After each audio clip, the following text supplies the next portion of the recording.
इस वक्त unit office में दो पुलिस वाले ही मौजूद थे। उनका भी ध्यान अपने फोन की स्क्रीन पर था। वहीं लॉकअप रूम के अंदर डॉक्टर जोसेफ की तरफ देखकर मुस्कुराता हुआ कहने लगा, वक्त पर खाना खा लेना चाहिए, क्या पता फिर खाना खाने को नसीब हो या नहीं। ये सुनकर जोसेफ को डर लगा और फिर उसने पूछा, तुम शुरू से ही ऐसे हो या अभी मेरे सामने ही बन रहे? क्या तुम मुझे अपनी इन बातों से डराना चाहते हो? नहीं, बिल्कुल नहीं। मैं तुम्हें क्यों डराना चाहूंगा? एक क्लेडियन तो मौत के डर से आजाद होता है, लॉकअप में कैद उस डॉक्टर ने कहा। वहीं दूसरी तरफ विक्रांत के घर पर रूही, आद्या और सिद्धू तीनों पहुंच चुके थे। रूही ने विक्रांत से कहा, तुम्हें रेस्ट करना चाहिए, हम बाकी के काम सब देख लेंगे। रूही की इस बात पर विक्रांत बहुत कुछ कहना चाहता था, पर फिर उसने खामोश रहना बेहतर समझा। जब विक्रांत की तरफ से कोई जवाब नहीं आया, तब रूही ने दोबारा से कहा, जिसने तुम पर गोली चलाई इस वक्त वो हमारी कस्टडी में, हम उससे सारा सच उगलवा लेंगे। ये सुनकर भी विक्रांत ने कोई जवाब नहीं दिया। उल्टा उसने रूही, आद्या और सिद्धू की तरफ देखकर पूछा, सिगरेट है क्या? ये सुनकर सब चौंक उठे, पर फिर आद्या ने कहा, हाँ लेकिन शायद कार में रह गई, आप कहीं तो लेकर आऊं? नहीं, रहने दो, सिद्धू ने कहा। जिसके बाद आगे विक्रांत ने पूछा, क्या वो डिजिटल डायरी अनलॉक हो पाई है? ये सवाल सुनकर तीनों ने एक दूसरे की तरफ देखा और फिर सबने एक साथ नाम में गर्दन हिलाई। तभी रूही का फोन बजा। उसने जब देखा तब यूनिट ऑफिस के लैंडलाइन नंबर से कॉल था। ये देखकर उसने कॉल अटेंड करते हुए कहा, हेलो। सामने से एक पुलिस वाली ने हड़बड़ाते हुए कहा, हेलो मैम, उन दोनों ने लॉकअप रूम में खुदकुशी कर ली। ये सुनते ही रूही परेशानी में खड़ी हो गई। व्हाट? ऐसे कैसे कर ली? तुम सब कहाँ थे? क्या तुम लोगों का ध्यान नहीं था? मैम हम यहीं थे, लेकिन इससे आगे वो पुलिस वाला कुछ ना बोल सका, क्योंकि यही सच है, उनमें से किसी का ध्यान लॉकअप में बंद कैदियों पर नहीं था। तो फिर रूही ने विक्रांत से कहा, विक्रांत एक बैड न्यूज है। विक्रांत ने आगे बोलने का इशारा किया तो रूही हिचकिचाते हुए बोली, अभी फोन पर पता चला कि जोसेफ और उस आदमी ने लॉकअप में खुद को मार डाला। मैं भी निकलती हूँ। रूही इतना कहकर जाने वाली थी। रूही के साथ ही सिद्धू और आद्या भी जाने वाली थी। तभी विक्रांत ने आवाज लगाते हुए कहा, रुको, मैं भी आता हूँ। इतना कहकर विक्रांत चेयर से खड़ा हुआ तो सिद्धू ने कहा, सर आप रेस्ट करें, आपको इसकी जरूरत है। नहीं, इस वक्त मेरा बेड पर होना नहीं, यूनिट ऑफिस में होना जरूरी है, विक्रांत ने कहा। विक्रांत की इस बात पर सिद्धू कुछ नहीं बोला। फिर चारों ही जब घर से निकलने वाले थे, तभी विक्रांत को मिस्टर देवराई ने आवाज लगाते हुए कहा, कहाँ जा रहे हो तुम? ये सुनकर विक्रांत ने रूही की तरफ देखा तो रूही ने जवाब दिया, सर जोसेफ ने लॉकअप रूम में खुदकुशी कर ली और साथ ही साथ उस आदमी ने भी जिसने विक्रांत पर फायरिंग की थी। रूही की इस बात से आद्या को उस पर शक होने लगा कि कहीं ये सब रूही ही तो नहीं करवा रही। रूही के मुंह से ये सुनकर मिस्टर देवराय का सर चकरा गया। एक से बढ़कर एक प्रॉब्लम उनके सामने आ रही थी। पहले ही आईजी विक्रांत की जगह किसी और को लाने का सजेशन दे चुके थे और अब इतना बड़ा हादसा हो गया है कि इसे छुपाया भी नहीं जा सकता। पर मिस्टर देवराय ने मन ही मन को सोचकर रूही से कहा, पर यह खबर बाहर नहीं जानी चाहिए, हर हाल में कोई ना जान पाए कि लॉकअप रूम में ऐसा कुछ भी हुआ था। थोड़ी ही देर में विक्रांत की पूरी टीम पहुंची तो मिस सनाया अपनी फॉरेंसिक टीम के साथ वहां पहले से ही मौजूद थी। विक्रांत की तरफ देखकर सनाया ने कहा, हमने सारे सैंपल कलेक्ट कर लिए, अगर कुछ भी पता चलता है तो मैं तुम्हें बताती हूँ। Okay sure and thanks, Vikrant ने सनाया से कहा और खुद जल्दी से अंदर लॉकअप रूम में आया तो उसे फर्श पर खून नदी के जैसा बहता हुआ दिख रहा था। इतना ज्यादा खून देखकर आद्या तो वापस बाहर चली गई। फिर विक्रांत ने खाने की प्लेट पर ध्यान देते हुए कहा, क्या इन दोनों ने उस खाने की प्लेट से जान ली थी? जी सर, एक पुलिस वाले ने डरते हुए कहा। विक्रांत ने दोबारा से सवाल करते हुए गुस्से में पूछा, और उस वक्त तुम कहाँ थे? सर हम यहीं बाहर के साइड खड़े थे, उस पुलिस वाले ने कहा, जबकि वो और उसका साथी दोनों ही उस वक्त गेम खेल रहे थे। किसी का ध्यान अंदर की तरफ नहीं था। तो विक्रांत ने उससे कहा, लेकिन तुम दोनों को यहाँ लॉकअप रूम में खड़ा रहने को कहा गया था ताकि तुम इनका ध्यान रख सको। सॉरी सर, हमसे गलती हो गई, उस पुलिस वाले ने माफी मांगते हुए कहा, जिसके जवाब में विक्रांत ने उसको जाने का इशारा किया और फिर रूही की तरफ देखकर कहा, इसे यहाँ से साफ करवा। हाँ, पर तुम मुझे ये बताओ, क्या सनाया को तुम्हारी हेल्थ के बारे में नहीं पता? क्यों उसने तुमसे सेहत को लेकर कोई सवाल नहीं किया? विक्रांत से रूही ने पूछा, जिसके जवाब में विक्रांत कहता है, अच्छा है ना, कुछ नहीं पूछा। फिर उन दोनों डेड बॉडी को ठिकाने लगाया गया। अब पुलिस वाले चाह के भी जोसेफ की बॉडी को बाहर नहीं दे सकते थे, क्योंकि उसके पीछे कोई था भी नहीं जो उसकी फैमिली से बिलोंग करता हो। अगले दिन सुबह के करीब 10 बज रही थी। विक्रांत के कदम यूनिट ऑफिस के दफ्तर की तरफ बढ़ रहे थे, तभी आद्या ने पीछे से आवाज लगाते हुए कहा, विक्रांत सर, आपसे कुछ बात करनी। ये सुनकर विक्रांत ने मुड़कर कहा, ठीक है, कैबिन में आ जाओ। उसके बाद आद्या विक्रांत के पीछे पीछे उसके कैबिन में पहुंची तो विक्रांत ने चेयर पर बैठते हुए आद्या से कहा, हाँ बोलो। सर वो मैं आपको।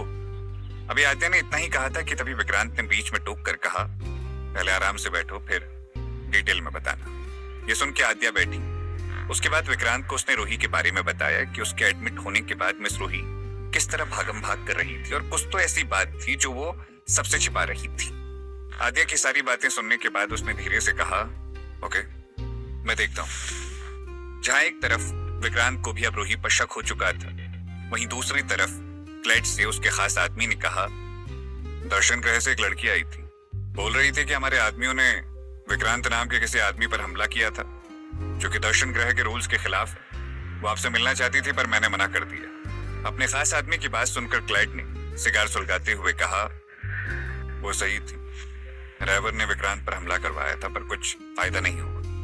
मैंने सुना था कि वो हॉस्पिटल में अच्छी कंडीशन में, उल्टा हमारा डॉक्टर इन सब में बुरा फंस गया। मिस्टर क्लाइड की इस बात पर उस आदमी ने कहा, पर कौन है ये विक्रांत? क्या ये भी दर्शन ग्रह से है? मिथिलिया को जानते हो? क्लाइड ने पूछा, जिसके जवाब में उस आदमी ने हाँ में गर्दन हिलाई। तो फिर क्लाइड ने आगे कहा, बस उसी का खून समझ लो। जहां एक और विक्रांत अपनी मॉम को ढूंढने की सोच रहा था, वहीं दूसरी तरफ क्लाइड उसकी माँ के बारे में काफी कुछ पहले से ही जानता था, लेकिन इस सवाल का जवाब वक्त ही दे पाएगा। शाम के वक्त रूही ने अंदर आते हुए विक्रांत से कहा, फॉरेंसिक रिपोर्ट आ चुकी है। ये जो आदमी है जिसने तुम पर अटैक करा, इसकी उंगलियों में भी वही ड्रग्स पाया गया है जो ड्रग्स संध्या राठी की बॉडी पर पाया गया था। ये सुनकर विक्रांत ने चौंक कर कहा, मतलब जिसने भी मुझ पर हमला करवाया वो ये नहीं चाहता है कि हम संध्या राठी का केस सॉल्व करें? हाँ, ऐसा ही कुछ समझ सकते हैं, रूही ने कहा। फिर रूही की इस बात पर विक्रांत कुछ कहता, तभी इतने में रूही ने कहा, वैसे आज रात को क्या करने वाले हो? कुछ नहीं, क्यों? रूही से विक्रांत ने पूछा तो रूही ने अदाएं दिखाते हुए कहा, ठीक है तो तुम मेरे घर आ जाना, हम डिनर साथ में करेंगे। ये सुनकर विक्रांत ने हाँ में गर्दन हिलाई और कुछ सोच में पड़ गया। शाम का वक्त था।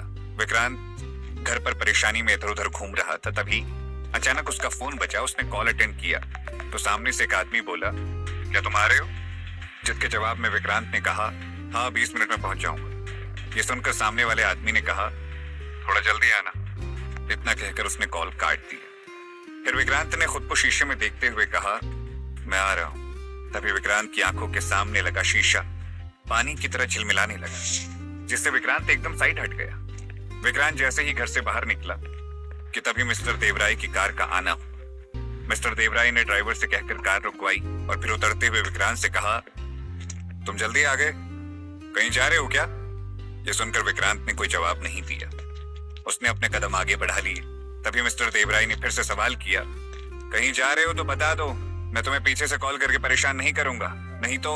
अभी मिस्टर देवराय की बात खत्म भी नहीं हुई थी कि तभी विक्रांत ने कहा, हाँ जा रहा हूँ और आज रात बाहर ही रहूंगा।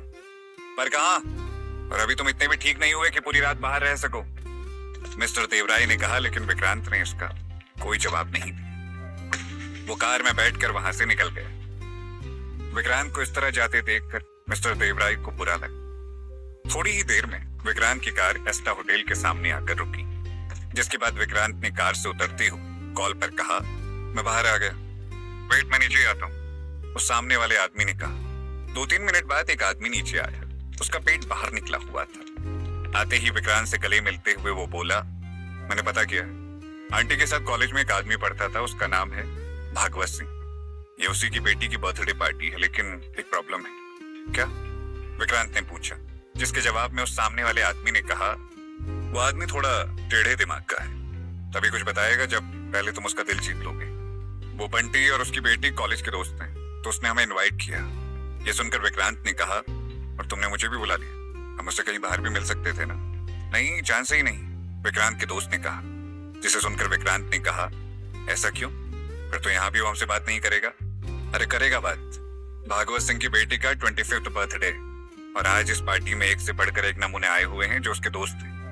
और ऊपर पार्टी में जितने भी लड़के हैं उन सब में सबसे हैंडसम तू है। विक्रांत के दोस्त की बात भी खत्म नहीं हुई थी कि तभी विक्रांत ने कहा, मुझे रिश्ता नहीं करना, अपनी मॉम को ढूंढना है। उसके लिए मुझे उसकी मदद चाहिए। क्यों?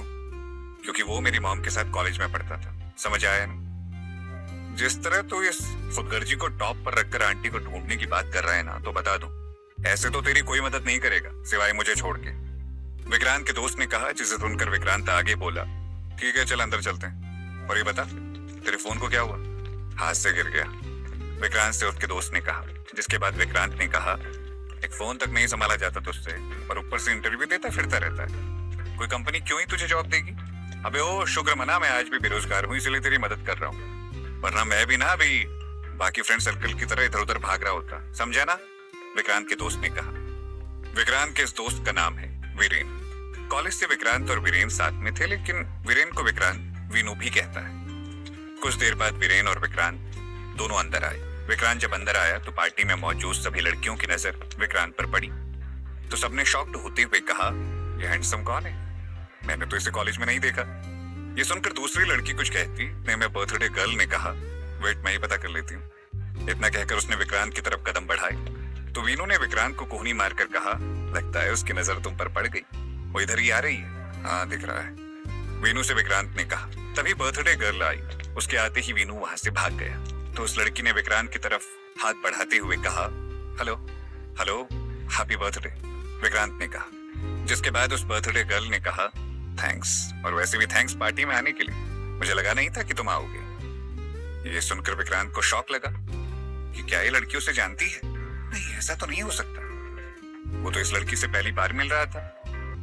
क्या वाकई में विक्रांत पहले भी कभी इस लड़की से मिल चुका था, या सिर्फ इस लड़की को ही ऐसा लग रहा था? और क्या विक्रांत का वो काम हो पाएगा जिसके लिए वो यहाँ आया है? विक्रांत के आने से रोही कैसे अपने छुपे हुए काम करेगी?